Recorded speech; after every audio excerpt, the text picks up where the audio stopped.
Well, howdy, folks. Today, I wanted to talk about the continual targeting from the FBI of just regular, average, everyday citizens. Now, recently, there was news that they targeted a pro-life activist. And of course, we know that they went after the MyPillow guy, Mike Lindell. Now, Mike Lindell is just a businessman, and he has supported Donald Trump, but because of that, the FBI itself had to go after him on some trumped up charges about some laws in Colorado, from what I understand. I don't know all the details. What I do know is that Mike Lindell is pretty much a benign character, but he helps to fundraise for Donald Trump, and therefore he must be stopped. These pro-life activists, well, they believe the wrong thing, therefore they must be stopped.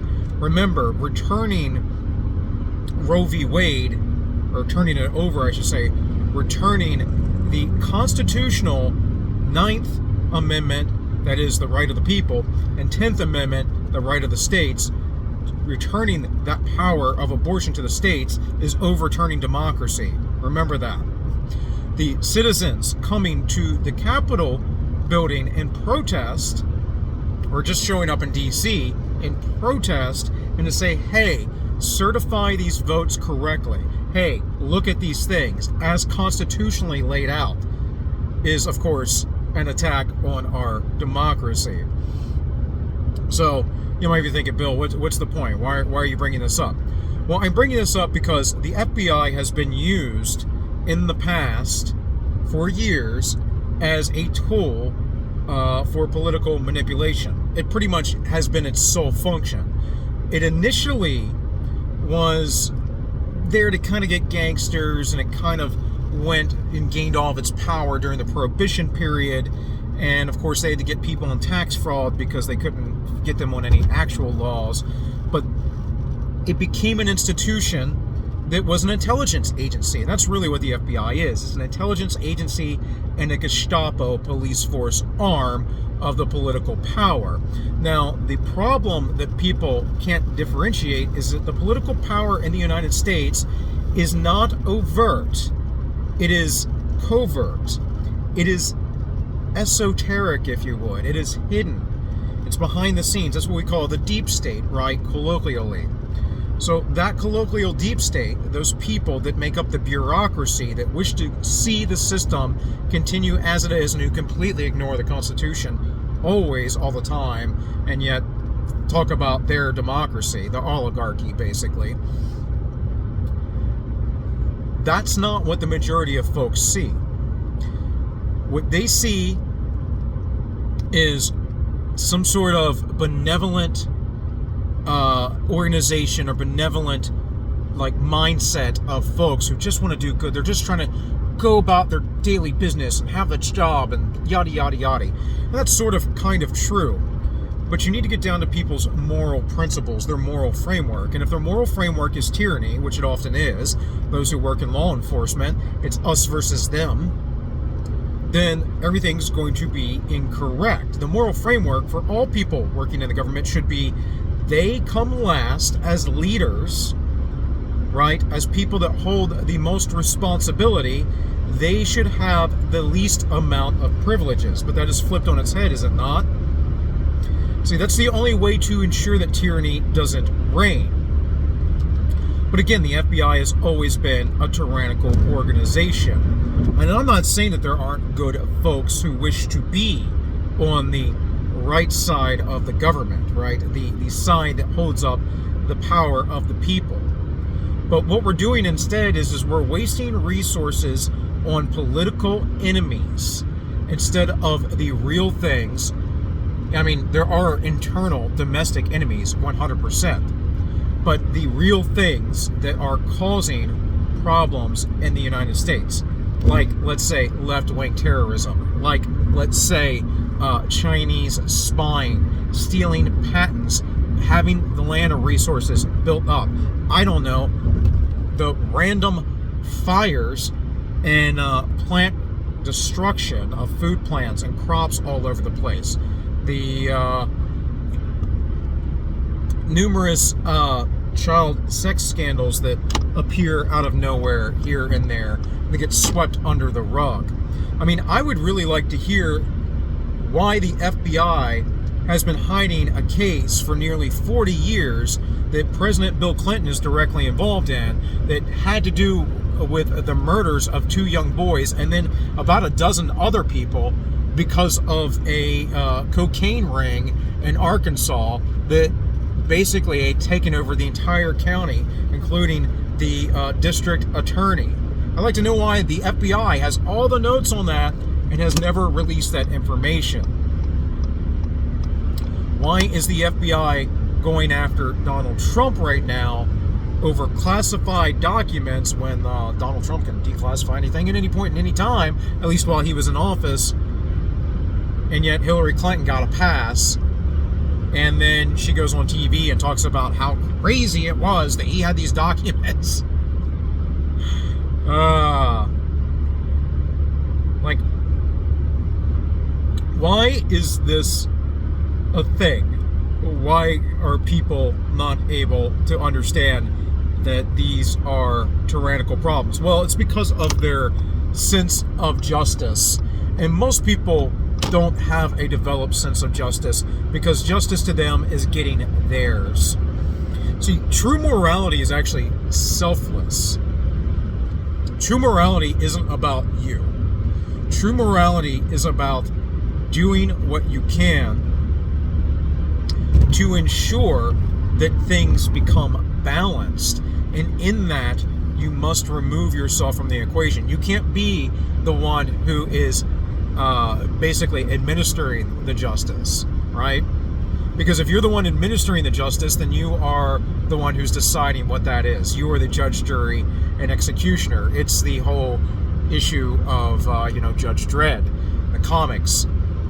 It's not a system that we want. This is vigilante-style justice. This is the old-school justice of the king is the arbiter of all things. And we have found over time that that's not a good system because it leads people to be incorrect. But you know what's also not a good system? Giving a bunch of people free rein, carte blanche, giving them all the power in the world and never holding them accountable. Where are the systems for the people to hold those bureaucrats, to hold those other folks accountable who are in the bureaucracy, who make up the FBI, who make up the deep state, who would do these things to blatantly attack all these people? And again, they're just going after them, and then their little minions, who have ties to the CIA and whatever else within the media, are going out there laying cover for them, programming the masses, because, well, let's face it, folks, the masses don't have time to think about these things, and the TV told them so therefore it must be true. And you must be a conspiracy theorist because you read stuff and have some sort of real understanding of how the world works. I mean, that seems to be the case. That seems to be what we're dealing with. And the reason why I can say that pretty definitively is because of Joe Biden's approval rating. Joe Biden's approval rating is below 40%. It's like 38%, 39, something like that. Maybe I'm not sure exactly where it's at the moment, but it's about there. That means there are people so insane in this country who are polled that they're either full tribalists or they're just completely insane and buy all the lies because they are completely ignorant and uninformed. They hear a headline, they read a headline and never delve any deeper into the truth. That's a full near 40% of our country who approve of a man who is putting us into a deeper and deeper recession. Now, this recession was going to come all along. For years it's been set up, even under the Trump administration. One of the things I liked about Trump, though, was at the time, things, even though they were going to lead to a bubble in a crash, things were good as far as business for Americans. Because, baby, if the business is flowing, even if inflation's going up, things will be okay. That's kind of part of the modern monetary theory, right? You got business and employment. Now, I'm no fan of modern monetary theory, but the reality is that that's how we operate. So if we can balance those things, then we're good, sort of. Not in the long run, but sort of. But right now, we're purposely trying to burn all of this stuff off. We're trying to burn it all down. They're trying to completely destroy the U.S. dollar. And in the process, anyone who wishes to slow that process down or to stand up to them, well, they're going to go after you. And so, they're going to go after the 2A activists. They have been. The ATF have been doing their unconstitutional duties. The FBI is going to go after people like Mike Lindell and pro-life advocates. They're going to go after Trump. The media is going to continue to smear everybody. Right now, they're talking about the right-wing Italian fascist prime minister. Because he's talking about nationalism and family. Folks, the rhetoric is going to continue. And what you have to understand is that this, all in all, is a reflection, a return to what we were seeing in the tumultuous periods that we had in the 1960s and early 70s. And what was the backlash to that? Well, it was the period when I was born and had the majority of my childhood, and that was the 80s. And the 80s was like a revive of the 1950s. America was a bit of a wholesome place again. And yet we did have some crime and issues with places like New York, but then, you had people come along like Giuliani that reformed that. So what can we potentially expect? Well, if the Great Reset does not take place and all the gloom and doom does not happen, what can we expect? We can expect that all this ramping up and all this stuff is going to go away, that there will be some reform. Hopefully it will happen within these bureaucracies. And again, within the FBI, very specifically, this happened. If you go back, there was a lot of stuff going on with the FBI going after the mafia, trying to stop